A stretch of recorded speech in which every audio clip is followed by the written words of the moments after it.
Heard you talking about this interview here to come for the past few days. One of the greatest minds of our time, who happens to be one of the most fun people to hang out with. At least that's what I've heard. But guess what, folks? You get to hang out with him, and we get to hang out with him right now. I'm talking about the one and only Neil deGrasse Tyson is with us.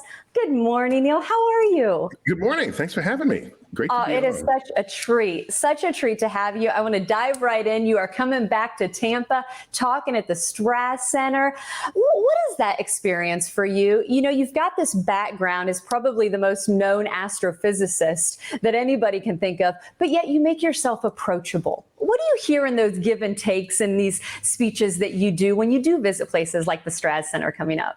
Yeah, it's weird. Just at the beginning of these public talks. By the way, it's a theater, right, where people go and might see a Broadway musical or a rock band or something. And I warn them at the beginning. You realize you came and you're gonna hear an astrophysicist talk for 2 hours. There's still time to escape if you need to. But what I've done is I've culled everything that's kind of cool and interesting in the universe, and I share that with the public. And the public, I think, has this sort of soft geek underbelly that you wouldn't normally admit to in most social situations. But when everybody's there in one space, you're feeling that the energy of the geekiverse. And the topic for this talk, it's called Astronomy Bizarre. And I'm getting all the weirdest, wackiest things in the universe, and that's going to be the subject of that public talk. Like black holes, multiverses, are we in a simulation? What about wormholes, warp drives? All of these things that are just dangling off the edge of our research profiles in my field, that's going to be presented that evening. And some of those things I still cannot understand for the life of me, but you make that easy that people can understand. And I know you're a big proponent of critical thinking, and you always make people think. Stephen Colbert, after all, says you're one of his favorite guests to have on his show because you do challenge us, and educators relate to you from that level. How important is that for teachers, parents, to always have a critical thinking approach to helping the younger generations be able to ask questions that will continue to take us into the future? Yeah, I see it the opposite of that. I see it as the adults have to listen to kids because kids are born curious, right? Yeah. We spend the first couple of years of a kid's life teaching them to walk and talk, and we spend the rest of their lives telling them to shut up and sit down.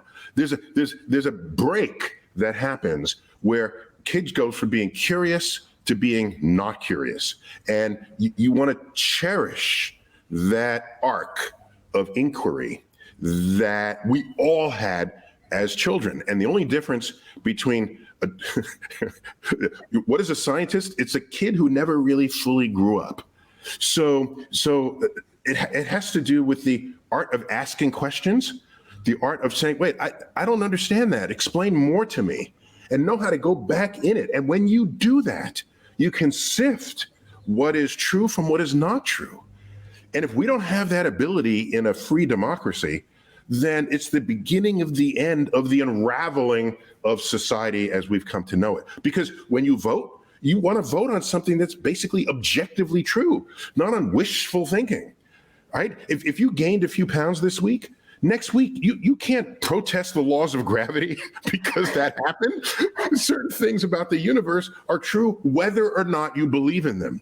And we have to recognize that fact. Otherwise, what are we building here? You know, Neil, I debated on whether or not I was going to go there, but since you did bring up democracy, you did talk about voting. There's a lot of rumors on the internet, people wanting you to run for office one day. And I have been able to learn through you that when it comes to scientists as our representatives in public office, I mean, it is very dismarginalized. Neil, is that I know you're passionate about it with one of your books that you've written, but is that something that could be in your future? That's interesting. I hadn't thought of it in that context, but you used the exact word, the marginalization of scientific thinking and scientists in government, in guiding the world into its next steps, especially in a civilization that is right now pivoting on scientific achievements, advances, all the STEM fields, or what's enabling you to just walk down the street with your smartphone and talk to somebody else on a beach somewhere. And things like that we all take for granted, it all was based on science. Yet how many scientists are in Congress or anywhere else in positions of political power? So that's an important question. I don't want to run for office. Because people think that if you just swap out the leader and put in a new person, that everything will be well. No. But I know you're running short on time. Consider like all the Trump haters who are out there. Let's get rid of Trump, Well, if you removed him, there's still the 75 million people who voted for him. So what have you solved? There's still, so for me as an educator, I don't look at the leader, I look at the electorate, okay? And I want the electorate to be as informed as they can possibly be before they arrive at their opinions. Then they'll have informed opinions. And that's what a healthy democracy is, the contest of informed opinions, not the contest of wishful thinking.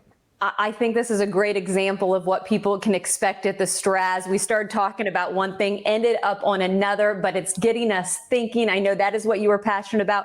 Go ahead, get your tickets now. They go fast, by the way, folks, when Neil's in town. November 15th. Go to the Straz website for more.